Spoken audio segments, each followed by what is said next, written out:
எல்லோருக்கும் வணக்கங்க. இன்னைக்கு எனக்கு சப்போர்ட் பண்ணுற ஃபேஸ்புக் ஃப்ரெண்ட்ஸ்க்கெல்லாம் ரொம்ப நன்றி. இன்றைக்கி நான் பேச போகிற டாபிக் வந்துட்டு மிஸ்டு பீரியட்.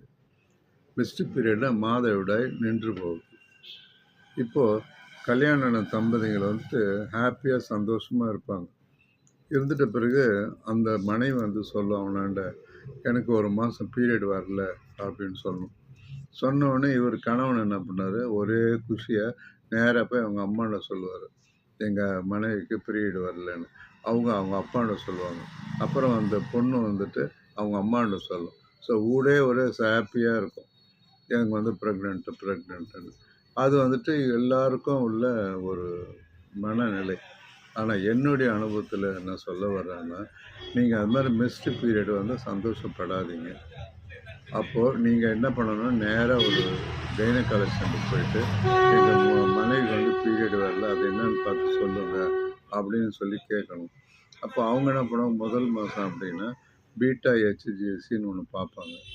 அதில் வந்து ஃபெயிலியர் ஆகி போச்சுன்னா யூரின் கவர்மெண்ட்டுக்கு பார்ப்பாங்க. அதில் ஒன்று ஃபெயிலியர் ஆச்சுன்னா ஸ்கேன் எடுத்து பார்ப்பாங்க. இப்போ ஸ்கேனில் எடுத்து பார்க்குற டாக்டர், எல்லா டாக்டரும் ஃபஸ்ட்டு என்ன நினைப்பாங்க, கடவுளே இந்த வந்து என்கிட்ட வந்துருக்காங்க, இவங்க ப்ரெக்னெண்ட்டாக இருக்கணும், ரிசல்ட் நல்லபடியாக வரணும்னு தான் நினைப்பாங்க. நினச்சி ஃபஸ்ட்டு அந்த ஸ்கேன் ப்ரோபை எடுத்து இவங்க ப்ரெக்னெண்ட்டாக இல்லையா அப்படின்னு சொல்லிவிட்டு அவங்க மைண்டில் ரெக்கார்ட் பண்ணுவாங்க.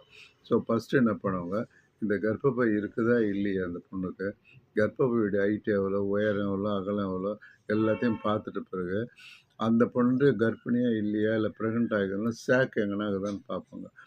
சேக் வந்து கர்ப்பப்பையிலையும் இருக்கும், டியூப்லேயும் இருக்கும். அதனால் கர்ப்பப்பையில் சேக் இருந்துச்சுன்னா, சேக்கில் எதனா கன்ஜென்டில் அனாமலிஸ் இருக்குதா, இல்லை சேக்கு நல்லா மூவ் ஆகுதா, அதோட ரேட்டு எவ்வளோ இருக்குது, கரெக்டான வளர்ச்சி இருக்குது, அந்த சேக்கு பார்ப்பாங்க.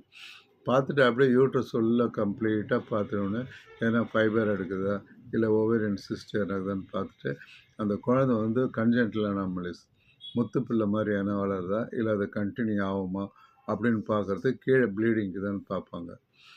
அவங்க பார்த்துட்டு கரெக்டாக சொல்லி இவங்க ப்ரெக்னென்ட்டு ஏர்லியர் ப்ரெக்னென்சி ரிப்போர்ட் கொடுத்தா தான் நீங்கள் சந்தோஷப்படணும். ஆனால் என்னுடைய அனுபவத்தில், என்னுடைய எக்ஸ்பீரியன்ஸில் என்ன சொல்கிறேன்னா, முதல் மாதம், 2வது மாதம், 3வது மாதம்னு இந்திய உமனுக்கு தள்ளி போகும்.